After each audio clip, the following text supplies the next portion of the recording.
Alexa, stop. I thought I saw you guys in here.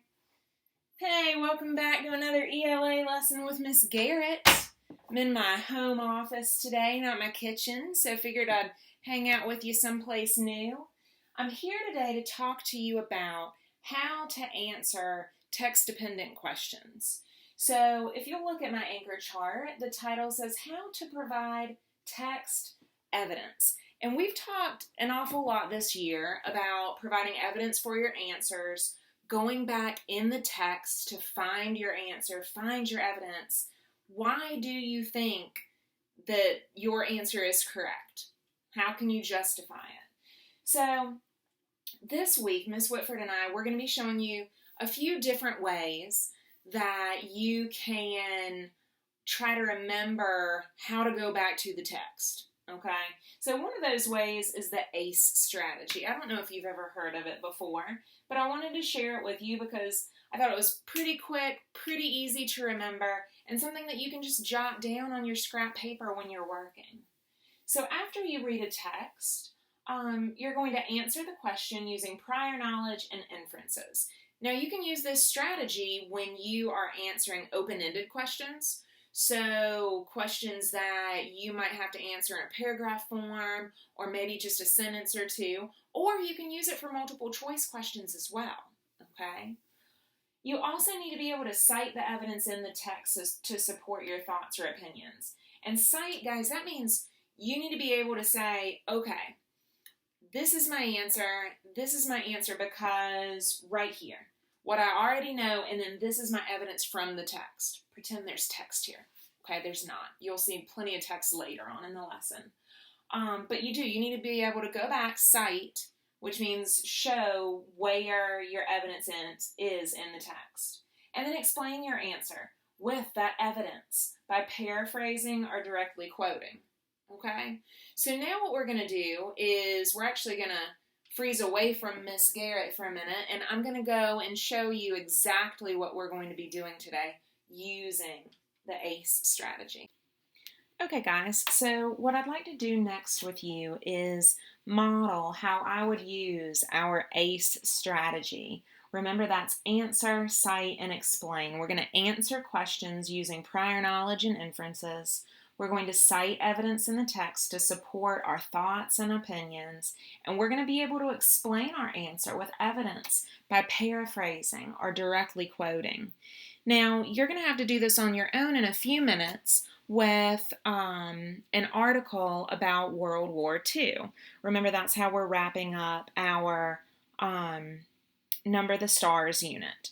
So what you're going to be doing there is you're going to read a nonfiction text about the Holocaust and World War II, and you're going to have to go back in the text to find support for your multiple choice questions. So I'm going to model that for you right here with a passage that's titled, Are You Squidding Me?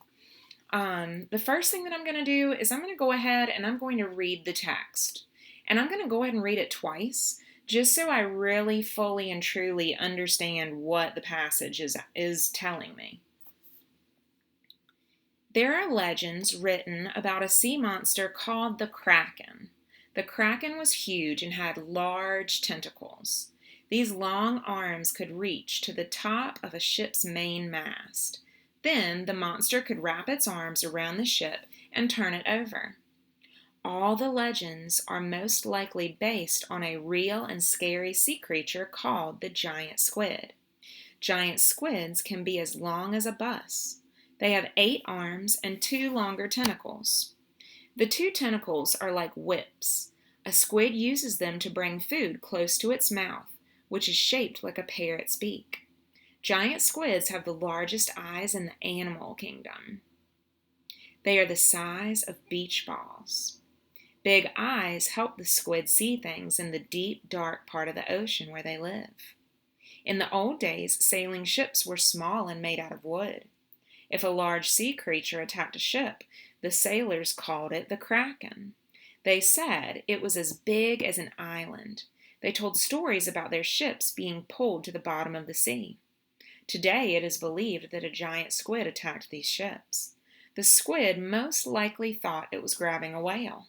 That's scary, but not as frightening as being caught by the Kraken. So again, I told you I'm going to read this one more time. That way I totally and fully understand what the passage is saying.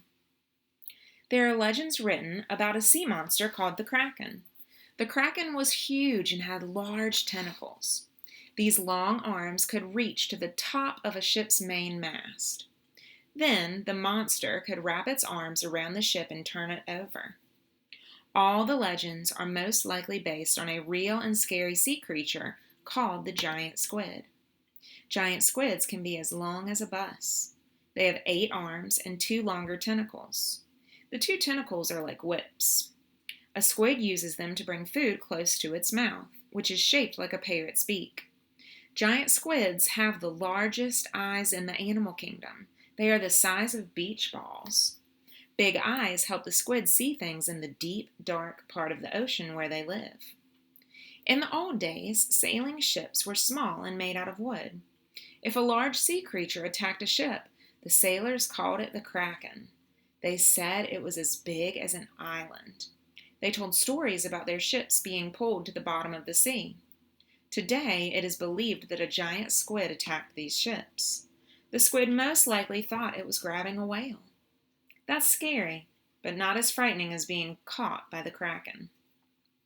So now that I've read this text, 2 different times, I really feel like I understand the gist or the main idea of the passage. It's about a creature, if you will, called the Kraken. But the author of this text doesn't seem to believe in the Kraken. The author believes that it was a giant squid, actually, that the old sailors were calling the Kraken. So let's go ahead and read number 1. Which words from the text help the reader understand the meaning of tentacles? Let's see. So first what I'm going to do is I'm going to go back in the text and I'm going to find that word tentacles. Okay, so I highlighted the word tentacles there. Which words from the text help the reader understand the meaning of the word tentacles? Well, right after that it says the Kraken was huge and had large tentacles. These long arms could reach the top of a ship's main mast.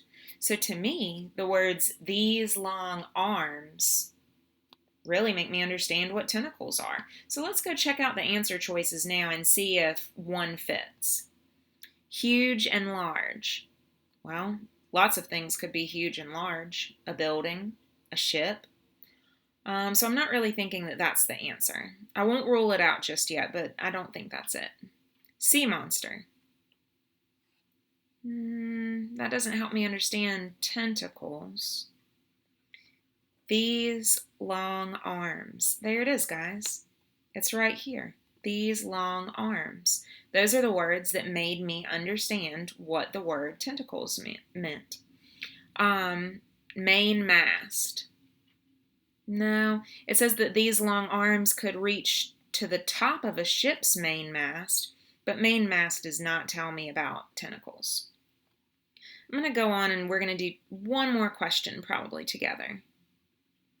How have giant squids adapted to life in the deepest part of the ocean? The deepest part of the ocean. I remember reading about the deepest part of the ocean where they live. Let's see. Oh, deep, dark part of the ocean. So let me go back and read all around there. Let's see. Big eyes help the squid see things in the deep, dark part of the ocean where they live.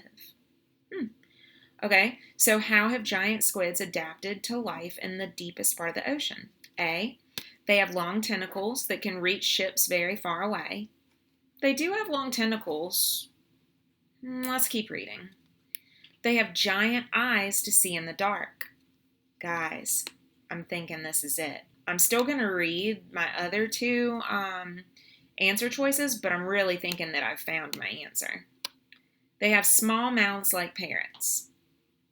That has not helped them adjust to that deep, dark part of the ocean. I don't think that's it. They use their tentacles like whips. Well, that's how they catch prey, but I don't think that that is how they've adapted to the deepest part of the ocean, life in the deepest part. The best answer to me is they have giant eyes to see in the dark.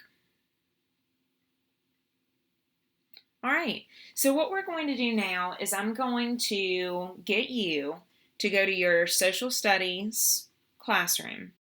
All right, guys, so now that you're in your social studies classroom, you're going to click on that very first assignment. It's called World War II Crime Trials. And now you are going to first read the directions. It says read the article about the Holocaust and answer the questions. Please take your time and be sure to go back into the article to prove your answer is correct. Now you'll see that there are 3 different articles. Your teacher will tell you which article you need to do. It's going to be the red heart, the green heart, or the yellow heart. I'm going to open up the red heart just to show you an example. So friends, now that I've opened that up, I want you to first read the title. World War II War Crimes Trials are now available for people to hear. And what you're going to do is read this passage, and like I showed you in my example before, I always like reading passages twice. Once because I'm reading it to make sure that I understand any vocabulary that I may not know, or any unknown, those unknown words that you have to use your context clues to figure out. And then another to make sure that you fully understand the text. After you do that, then you can move on to your first question. Check the question out, read it, refer back to the text as you need to. Make sure that you can cite your evidence. Make sure that if somebody asks you, your parent, your teacher, make sure that you can say, well, I think this because I read or according to the text. When you get done with those questions and you feel like you can answer them and explain your thinking, make sure that you put your first name, last name, and hit submit.